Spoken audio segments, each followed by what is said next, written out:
Hi, I'm Dave from boyinaband.com, and welcome to day 2 of the 7-day song on Bassline. Yesterday in day 1, I taught you how to make a bouncerific bassline beat, and today in day 2, I'll be teaching you how to make a sweet bass synth, and a ridiculously complex sub-bass synth to make the actual bassline for this bassline song. Okay, let's begin with a non-sub-bass and move on to the sub later, since it's pretty complicated and I don't want to scare you off just yet.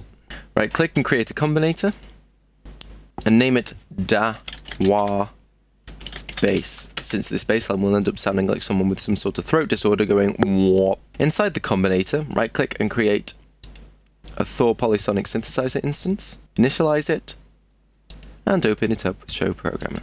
I'll just add in some notes so we can hear the synth as it builds up. I'll talk about the choice of notes later on. Okay, so I've just put in the notes. Let's have a listen to what we've got just already. Just a catchy little riff there. So we're going to need 3 oscillators now. Firstly, conveniently enough, we'll need an analog oscillator on the sawtooth setting, which we've already got. This will provide the main punch and grit of the bass sound. Second though, we want a multi-oscillator. Turn it to the square wave mode to give a nice hollow sound. On the interval detune mode, slightly detuned. You've got to be careful when using this detune amount knob, because a small amount of detune can vastly change the sound. And then run it through with the 2 button. So let's take a listen to that. You can hear that it's thickened it up nicely. The multi-oscillator makes several analog oscillators and slightly detunes them from each other to get that big thick sound. This will widen the sound a bit, not in terms of stereo, but just in terms of tone and power. Lastly, add in an FM pair oscillator. This modulates one oscillator, called the carrier, by another, called the modulator. It can be used in lots of ways, but one of the most useful, especially in this case, is for making some sweet overtones that are a little bit more interesting than a simple high-pitched pulse wave or something. A bassline or dubstep bassline is generally composed of the low end combined with the high-pitched synth to fill out that high end. So turn the carrier to 1, which we already got, and modulator we're going to have as 2. Turn the FM knob to 3/4 of the way around. This defines the amount of modulation going on. At 0, it'll just be a pure sine wave. I'll just show you that. As you can hear there, just about. And lastly, turn it up 2 octaves.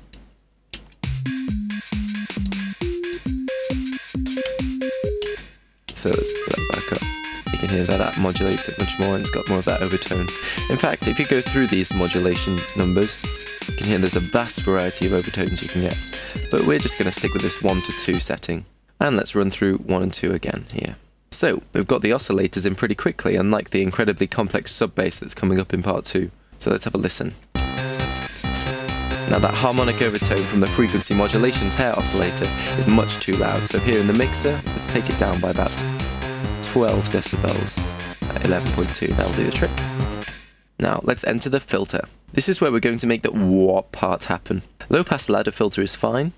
Just turn the ENV value to full so the filter envelope has complete control over this filter, and turn the frequency down to around 300 Hz, just to cut off that high end. We'll be using the envelope to bring in the high end as the sound evolves. So let's do that now. In the filter envelope, we're going to turn the attack up to 500 milliseconds so the filter takes a while to open up. Take a listen as I do so.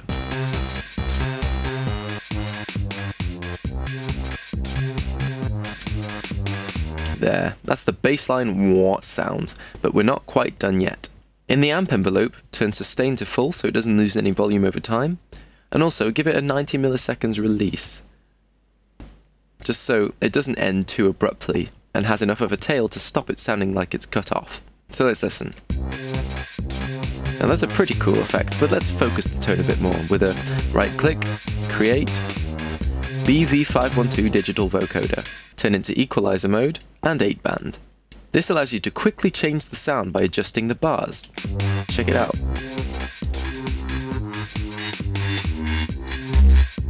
See a vastly different sound really quickly.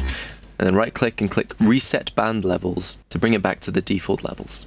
So take off bar 1 just to remove that low end entirely. We'll be filling up that space in the frequency spectrum with the extremely complex sub-bass that's coming up next.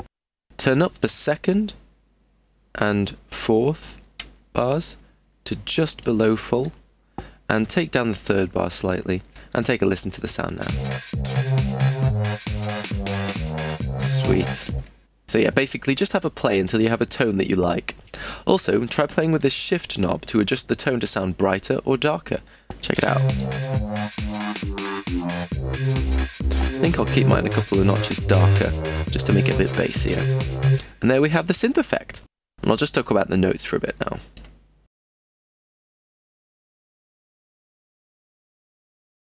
Notice how in this riff I've got a note on every beat. We've got 1, 2, 3, 4, 5, 6, 7, 8. And this really drives along the riff. The offbeat notes here are simply the C in the octave above. Bassline music doesn't generally have lead synths, so you can afford to migrate the bass into higher octaves at times, if you want to get more varied sounds. The alternating octave bass also gives that stereotypical funky sound, which is ideal for that cheesy feel I'm going for in this song. Okay, so we're done with the main bass line. Join me in part 2 if you dare for the incredibly complex sub-bass.